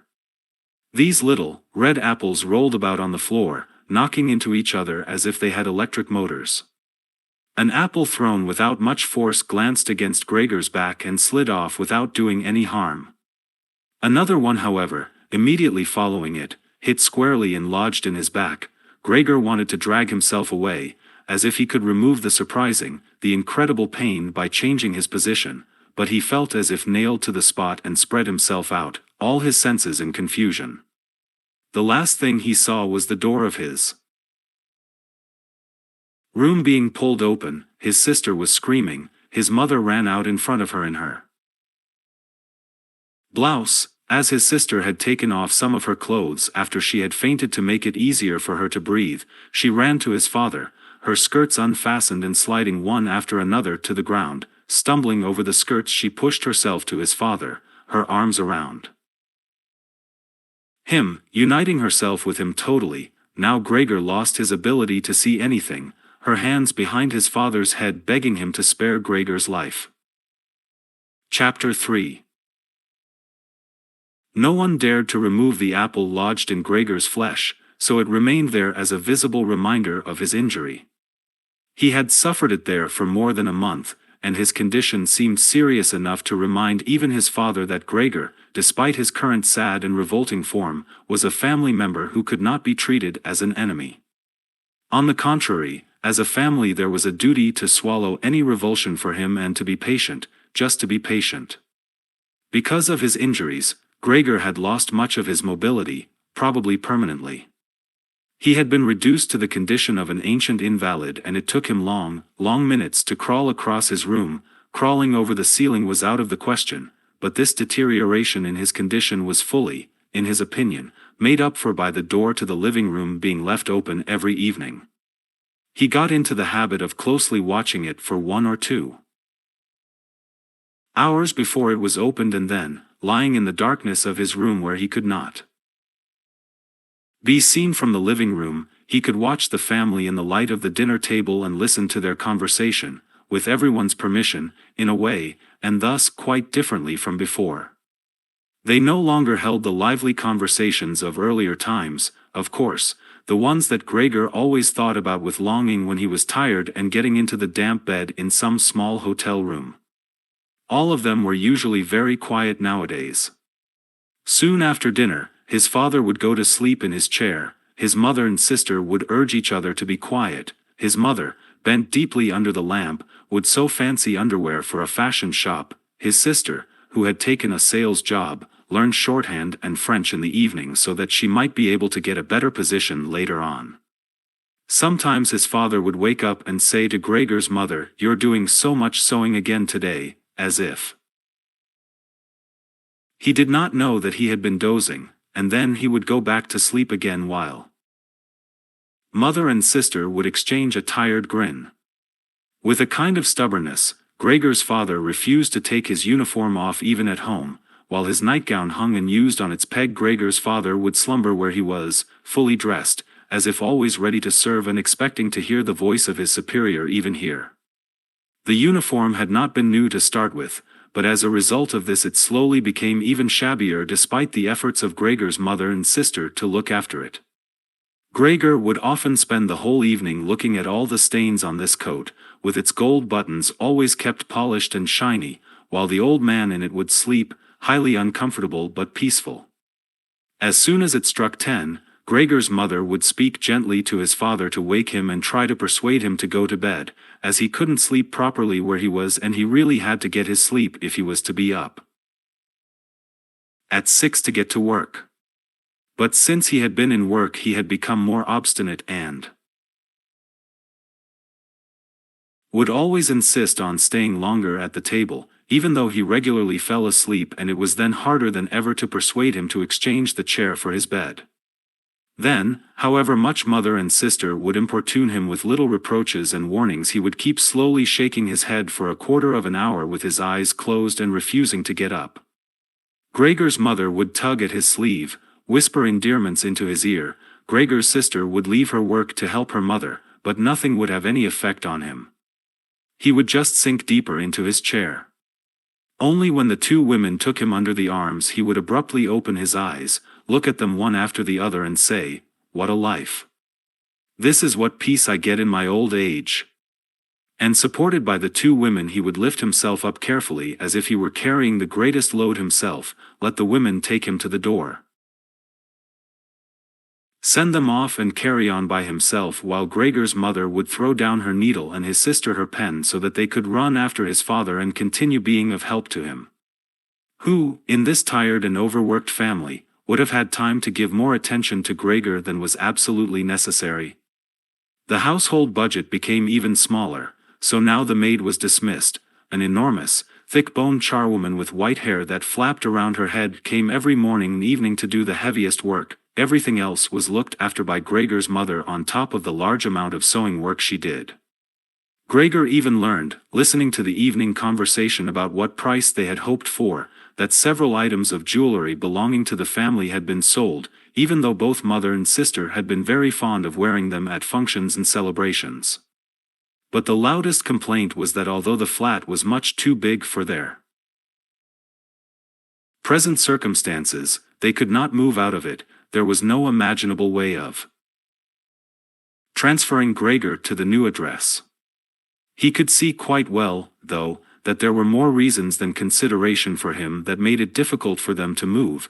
It would have been quite easy to transport him in any suitable crate with a few air holes in it, the main thing holding the family back from their decision to move was much more to do with their total despair, and the thought that they had been struck with a misfortune unlike anything experienced by anyone else they knew or were related to.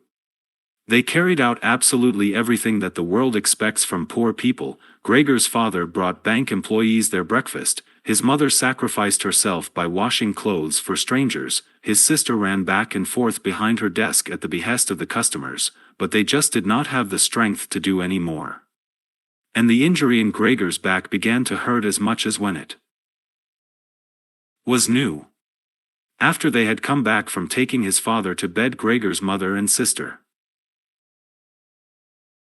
would now leave their work where it was and sit close together, cheek to cheek. His mother would point to Gregor's room and say, "Close that door, Greta," and then, when he was in the dark again, they would sit in the next room and their tears would mingle, or they would simply sit there staring dry-eyed at the table.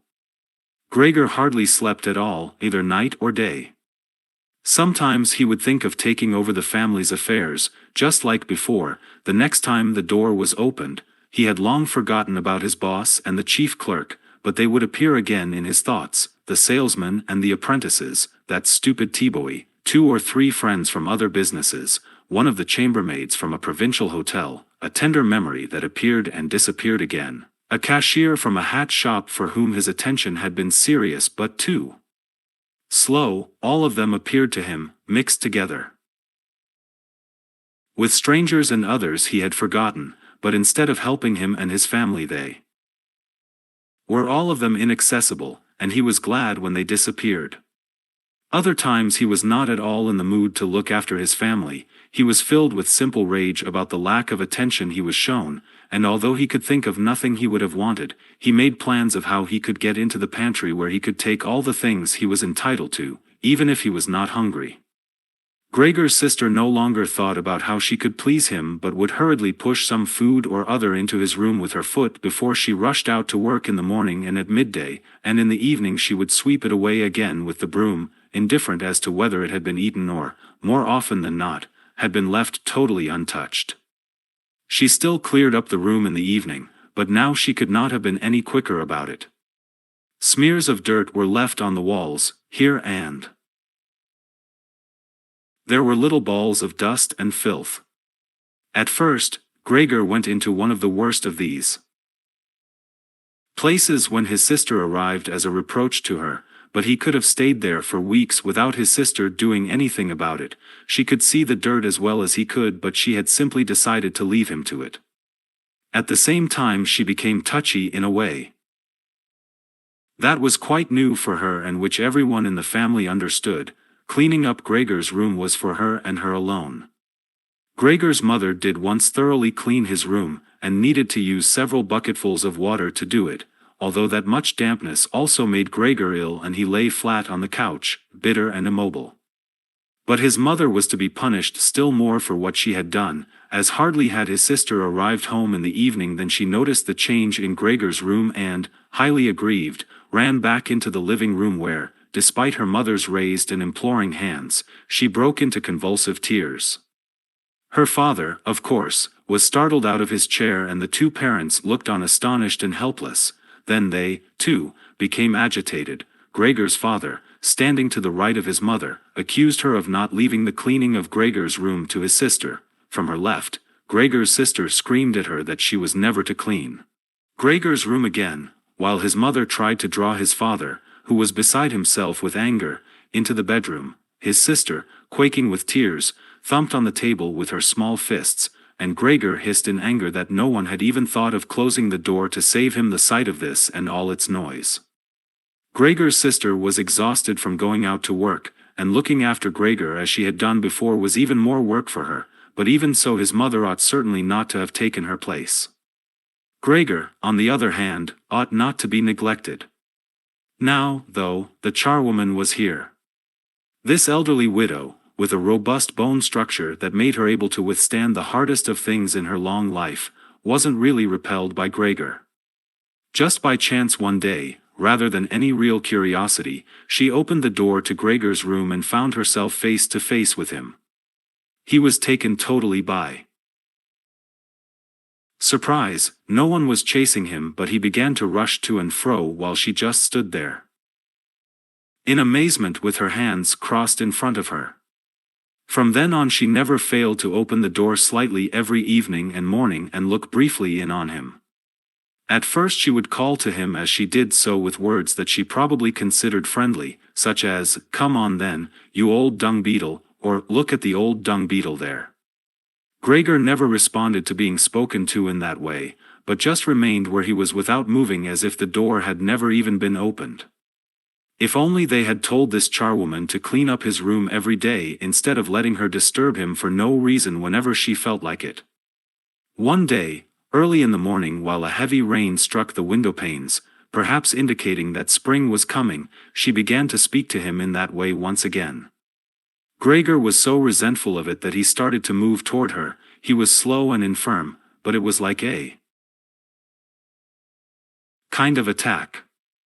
Instead of being afraid, the charwoman just lifted up one of the chairs from near the door and stood there with her mouth open, clearly intending not to close her mouth until the chair in her hand had been slammed down into Gregor's back.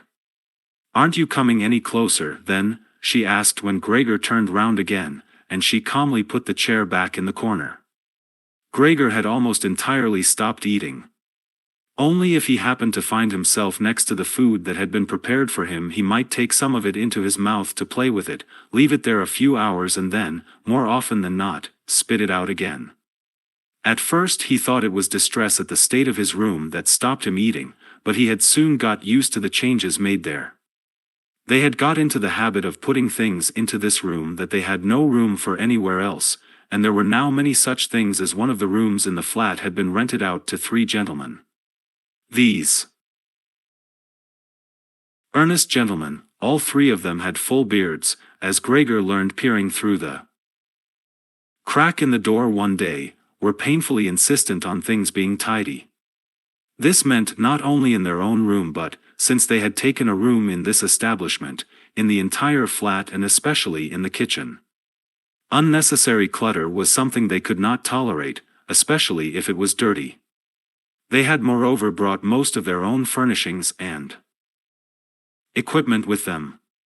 For this reason, many things had become superfluous which, although they could not be sold, the family did not wish to discard.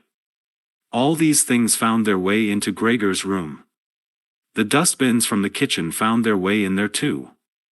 The charwoman was always in a hurry, and anything she couldn't use for the time being she would just chuck in there.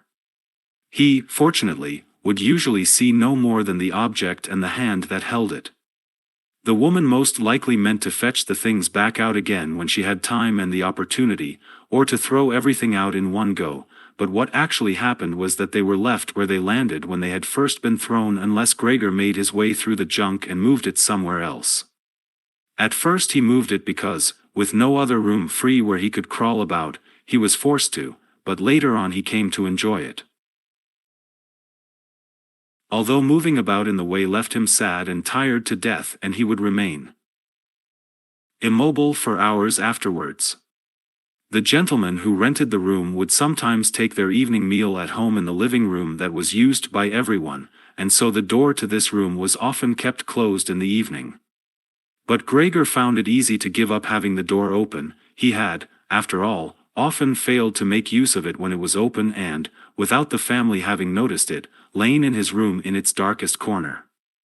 One time, though, the charwoman left the door to the living room slightly open, and it remained open when the gentleman who rented the room came in the evening and the light was put on. They sat up at the table where, formerly, Gregor had taken his meals with his father and mother. They unfolded the serviettes and picked up their knives and forks. Gregor's mother immediately appeared in the doorway with a dish of meat, and soon behind her came his sister with a dish piled high with potatoes. The food was steaming, and filled the room with its smell. The gentlemen bent over the dishes set in front of them as if they wanted to test the food before eating it, and the gentleman in the middle, who seemed to count as an authority for the other 2, did indeed cut off a piece of meat while it was still in its dish, clearly wishing to establish whether it was sufficiently cooked or whether it should be sent back to the kitchen. It was to his satisfaction, and Gregor's mother and sister, who had been looking on anxiously, began to breathe again and smiled. The family themselves ate in the kitchen. Nonetheless, Gregor's father came into the living room before he went into the kitchen, bowed once with his cap in his hand and did his round of the table. The gentlemen stood as one, and mumbled something into their beards. Then, once they were alone, they ate in near perfect silence. It seemed remarkable to Gregor that above all the various noises of eating there, chewing teeth could still be heard, as if they had wanted to show Gregor that you need teeth in order to eat, and it was not possible to perform anything with jaws that are toothless however nice they might be. "I'd like to eat something," said Gregor anxiously, "but not anything like they're eating. They do feed themselves. And here I am, dying." Throughout all this time, Gregor could not remember having heard the violin being played, but this evening it began to be heard from the kitchen. The three gentlemen had already finished their meal. The one in the middle had produced a newspaper, given a page to each of the others, and now they leant back in their chairs reading them and smoking. When the violin began playing they became attentive, stood up and went on tiptoe over to the door of the hallway where they stood pressed against each other. Someone must have heard them in the kitchen, as Gregor's father called out, "Is the playing perhaps unpleasant for the gentlemen? We can stop it straight away." "On the contrary," said the middle gentleman, "would the young lady not like to come in and play for us here in the room, where it is, after all, much more cozy and comfortable?" "Oh yes, we'd love to," called back Gregor's father as if he had been the violin player himself. The gentleman stepped back into the room and waited. Gregor's father soon appeared with the music stand, his mother with the music and his sister with the violin. She calmly prepared everything for her to begin playing. His parents, who had never rented a room out before and therefore showed an exaggerated courtesy towards the three gentlemen, did not even dare to sit on their own chairs. His father leant against the door with his right hand pushed in between two buttons on his uniform coat. His mother, though, was offered a seat by one of the gentlemen and sat, leaving the chair where the gentleman happened to have placed it, out of the way in a corner. His sister began to play. Father and mother paid close attention, one on each side, to the movements of her hands. Drawn in by the playing, Gregor had dared to come forward a little and already had his head in the living room. Before, he had taken great pride in how considerate he was, but now it hardly occurred to him that he had become so thoughtless about the others. What's more, there was now all the more reason to keep himself hidden as he was covered in the dust that lay everywhere in his room and flew up at the slightest movement. He carried threads, hairs, and remains of food about on his back and sides. He was much too indifferent to everything now to lay on his back and wipe himself on the carpet like he had used to do several times a day. And despite this condition, he was not too shy to move forward a little onto the immaculate floor of the living room. No one noticed him, though. The family was totally preoccupied with the violin playing. At first, the three gentlemen had put their hands in their pockets and come up far too close behind the music stand to look at all the notes being played, and they must have disturbed Gregor's sister, but soon, in contrast with the family, they withdrew back to the window with their heads sunk and talking to each other at half volume, and they stayed by the window while Gregor's father observed them anxiously. It really now seemed very obvious that they had expected to hear some beautiful or entertaining violin playing but had been disappointed that they had had enough of the whole performance, and it was only now out of politeness that they allowed their peace to be disturbed. It was especially unnerving, the way they all blew the smoke from their cigarettes upwards from their mouth and noses. Yet Gregor's sister was playing so beautifully. Her face was leant to one side, following the lines of music with a careful and melancholy expression. Gregor crawled a little further forward, keeping his head close to the ground so that he could meet her eyes if the chance came. Was he an animal if music could captivate him so? It seemed to him that he was being shown the way to the unknown nourishment he had been yearning for. He was determined to make his way forward to his sister and tug at her skirt to show her she might come into his room with her violin, as no one appreciated her playing here as much as he would. He never wanted to let her out of his room, not while he lived, anyway. His shocking appearance should, for once, be of some use to him. He wanted to be at every door of his room at once to hiss and spit at the attackers. His sister should not be forced to stay with him, though, but stay of her own free will. She would sit beside him on the couch with her ear bent down to him while he told her how he had always intended to send her to the conservatory, how he would have told everyone about it last Christmas. Had Christmas really come and gone already? If this misfortune hadn't got in the way, and refused to let anyone dissuade him from it. On hearing all this, his sister would break out in tears of emotion, and Gregor would climb up to her shoulder and kiss her neck, which, since she had been going out to work, she had kept free without any necklace or collar. "Mr. Samsa," shouted the middle gentleman to Gregor's father, pointing, without wasting any more words, with his forefinger at Gregor as he slowly moved forward. The violin went silent. The middle of the three gentlemen first smiled at his two friends, shaking his head, and then looked back at Gregor. His father seemed to think it more important to calm the three gentlemen before driving Gregor out, even though they were not at all upset and seemed to think Gregor was more entertaining than the violin playing had been. He rushed up to them with his arms spread out and attempted to drive them back into their room at the same time as trying to block their view of Gregor with his body. Now they did become a little annoyed, and it was not clear whether it was his father's behavior that annoyed them or the dawning realization that they had had a neighbor like Gregor in the next room without knowing it. They asked Gregor's father for explanations, raised their arms like he had, tugged excitedly at their beards and moved back towards their room only very slowly. Meanwhile, Gregor's sister had overcome the despair she had fallen into when her playing was suddenly interrupted. She had let her hands drop and let violin and bow hang limply for a while but continued to look at the music as if still playing, but then she suddenly pulled herself together, lay the instrument on her mother's lap who still sat laboriously struggling for breath where she was, and ran into the next room which, under pressure from her father, the three gentlemen were more quickly moving toward. Under his sister's experienced hand, the pillows and covers on the beds flew up and were put into order, and she had already finished making the beds and slipped out again before the three gentlemen had reached the room. Gregor's father seemed so obsessed with what he was doing that he forgot all the respect he owed to his tenants.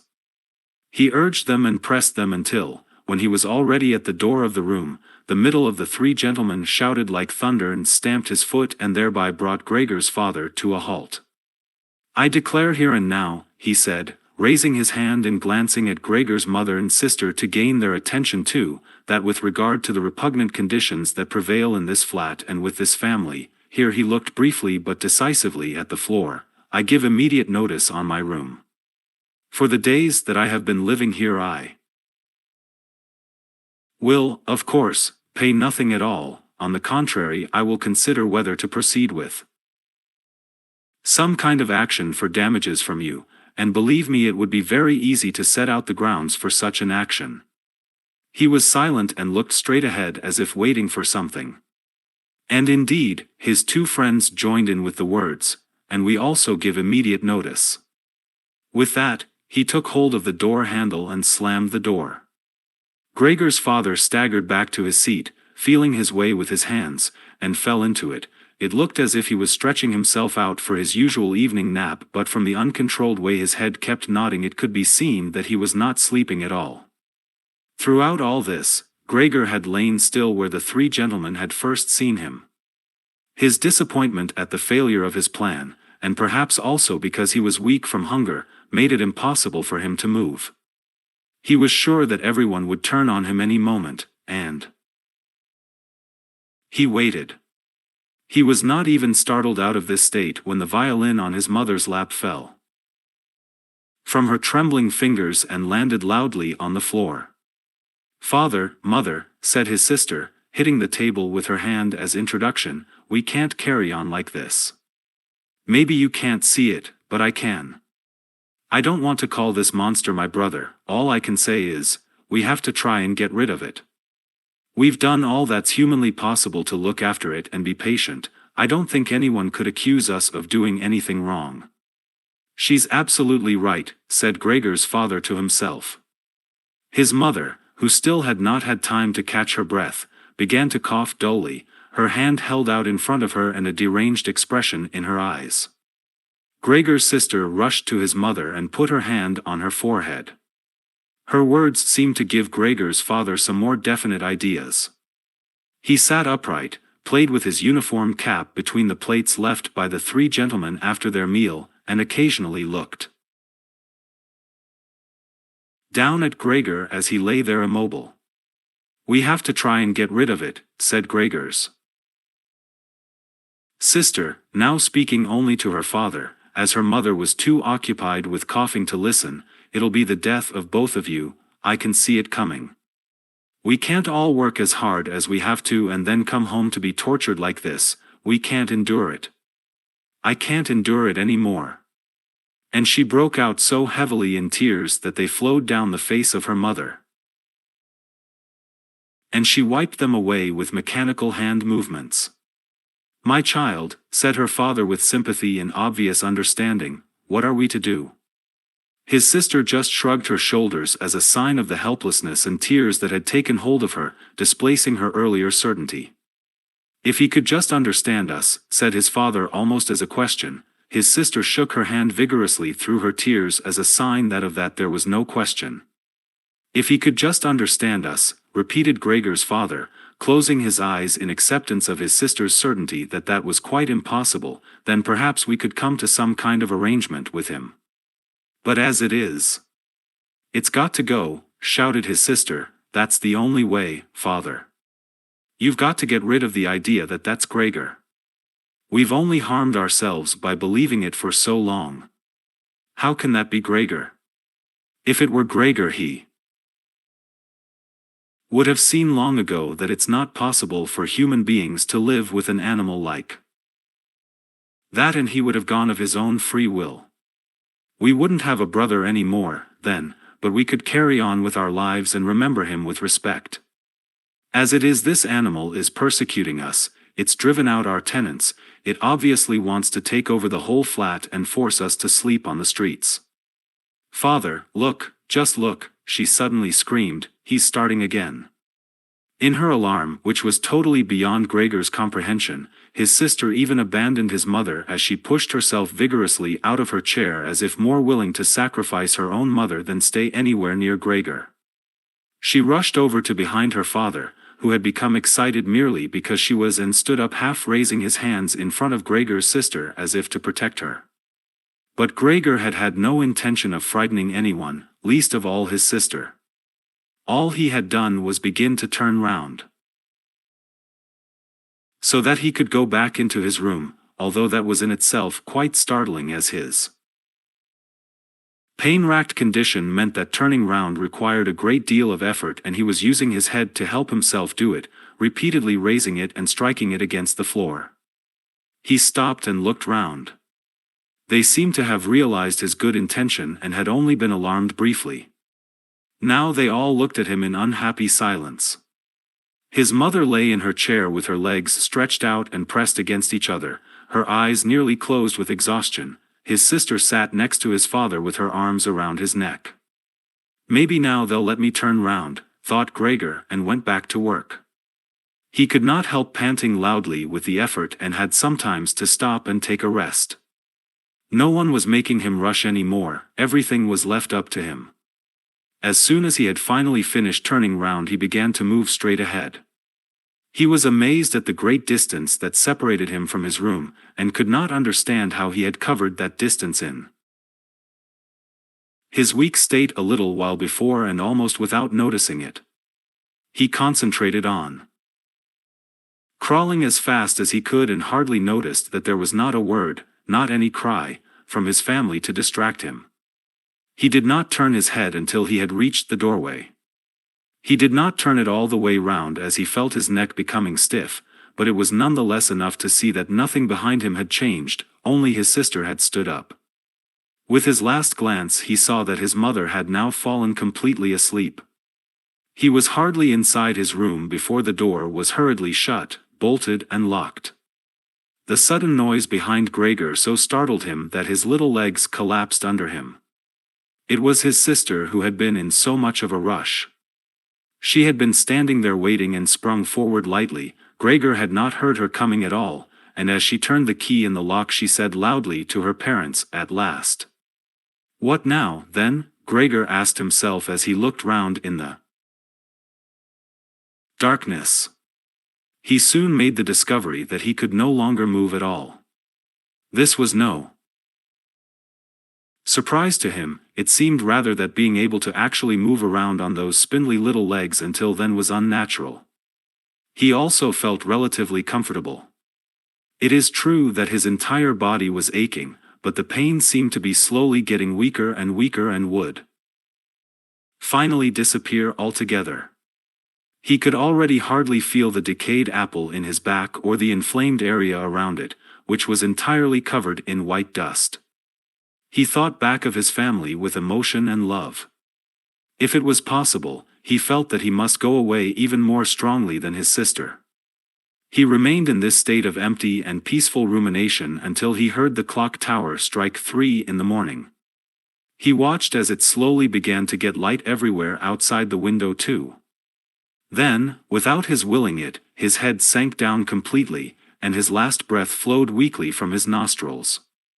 When the cleaner came in early in the morning, they'd often asked her not to keep slamming the doors, but with her strength and in her hurry she still did, so that everyone in the flat knew when she'd arrived, and from then on it was impossible to sleep in peace. She made her usual brief look in on Gregor and at first found nothing special.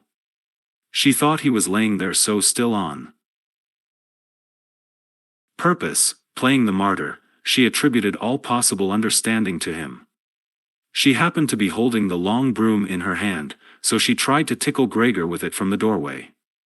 When she had no success with that she tried to make a nuisance of herself and poked at him a little, and only when she found she could shove him across the floor with no resistance at all did she start to pay attention. She soon realized what had really happened, opened her eyes wide, whistled to herself, but did not waste time to yank open the bedroom doors and shout loudly into the darkness of the bedrooms, "Come and Ave a look at this, it's dead, just lying there, stone dead." Mr. and Mrs. Samsa sat upright there in their marriage bed and had to make an effort to get over the shock caused by the cleaner before they could grasp what she was saying. But then, each from his own side, they hurried out of bed. Mr. Samsa threw the blanket over his shoulders. Mrs. Samsa just came out in her nightdress. And that is how they went into Gregor's room. On the way they opened the door to the living room where Greta had been sleeping since the three gentlemen had moved in. She was fully dressed as if she had never been asleep, and the paleness of her face seemed to confirm this. "Dead?" asked Mrs. Samsa, looking at the charwoman inquiringly, even though she could have checked for herself and could have known it even without checking. "That's what I said," replied the cleaner, and to prove it she gave Gregor's body another shove with the broom, sending it sideways across the floor. Mrs. Samsa made a movement as if she wanted to hold back the broom, but did not complete it. "Now then," said Mr. Samsa, "let's give thanks to God for that." He crossed himself, and the three women followed his example. Greta, who had not taken her eyes from the corpse, said, "Just look how thin he was. He didn't eat anything for so long. The food came out again just the same as when it went in." Gregor's body was indeed completely dried up and flat. They had not seen it until then, but now he was not lifted up on his little legs, nor did he do anything to make them look away. "Greta, come with us in here for a little while," said Mrs. Samsa with a pained smile, and Greta followed her parents into the bedroom but not without looking back at the body. The cleaner shut the door and opened the window wide.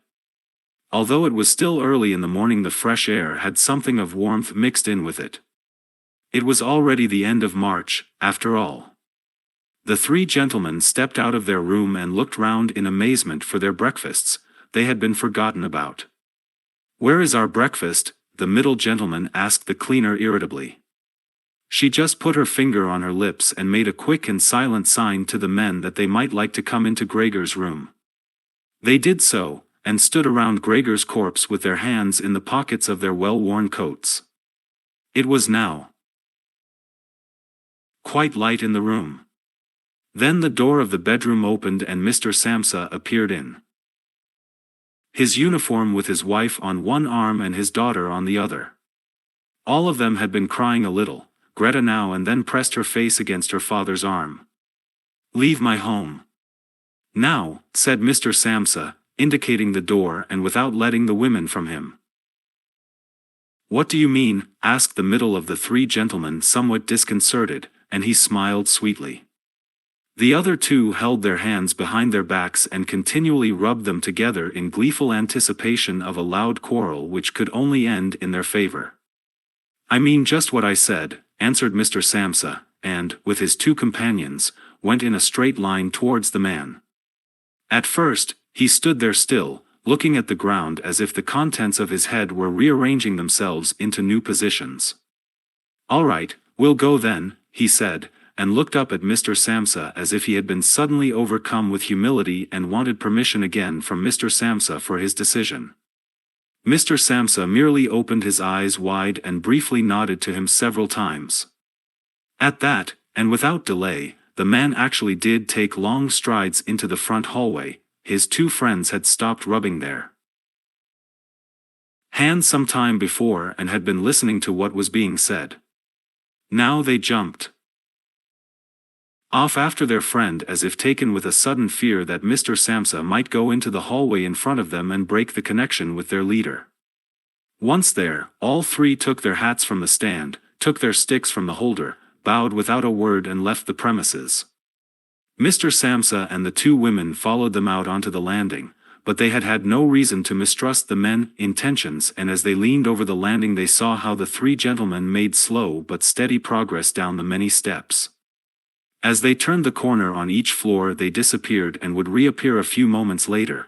The further down they went, the more that the Samsa family lost interest in them, when a butcher's boy, proud of posture with his tray on his head, passed them on his way up and came nearer than they were. Mr. Samsa and the women came away from the landing and went, as if relieved, back into the flat.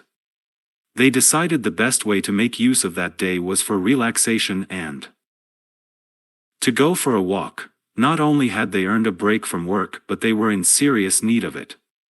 So they sat at the table and wrote 3 letters of excusal, Mr. Samsa to his employers, Mrs. Samsa to her contractor and Greta to her principal. The cleaner came in while they were writing to tell them she was going. She'd finished her work for that morning. The 3 of them at first just nodded without looking up from what they were writing, and it was only when the cleaner still did not seem to want to leave that they looked up in irritation. "Well?" asked Mr. Samsa. The charwoman stood in the doorway with a smile on her face as if she had some tremendous good news to report, but would only do it if she was clearly asked to. The almost vertical little ostrich feather on her hat, which had been source of irritation to Mr. Samsa all the time she had been working for them, swayed gently in all directions. "What is it you want then?" asked Mrs. Samsa, whom the cleaner had the most respect for. "Yes," she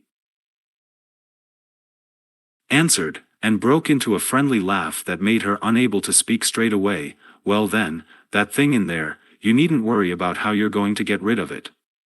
That's all been sorted out."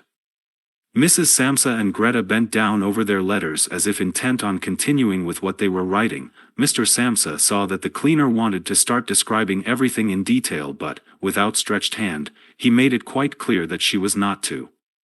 So, as she was prevented from telling them all about it, she suddenly remembered what a hurry she was in and, clearly peeved, called out, "Cheerio then, everyone," turned round sharply and left, slamming the door terribly as she went. "Tonight she gets sacked," said Mr. Samsa, but he received no reply from either his wife or his daughter as the charwoman seemed to have destroyed the peace they had only just gained. They got up and went over to the window where they remained with their arms around each Other. Mr. Samsa twisted round in his chair to look at them and sat there watching for a while. Then he called out, "Come here, then. Let's forget about all that old stuff, shall we? Come and give me a bit of attention." The two women immediately did as he said, hurrying over to him where they kissed him and hugged him, and then they quickly finished their letters. After that, the three of them left the flat together, which was something they had not done for months, and took the tram out to the open country outside the town. They had the tram, filled with warm sunshine, all to themselves. Leant back comfortably on their seats, they discussed their prospects and found that on closer examination they were not at all bad. Until then they had never asked each other about their work, but all three had jobs which were very good and held particularly good promise for the future. The greatest improvement for the time being, of course, would be achieved quite easily by moving house. What they needed now was a flat that was smaller and cheaper than the current one which had been chosen by Gregor, one that was in a better location and, most of all, more practical. All the time, Greta was becoming livelier. With all the worry they had been having of late, her cheeks had become pale, but, while they were talking, Mr. and Mrs. Samsa were struck, almost simultaneously, with the thought of how their daughter was blossoming into a well-built and beautiful young lady. They became quieter. Just from each other's glance and almost without knowing it, they agreed that it would soon be time to find a good man for her. And, as if in confirmation of their new dreams and good intentions, as soon as they reached their destination, Greta was the first to get up and stretch out her young body. The end.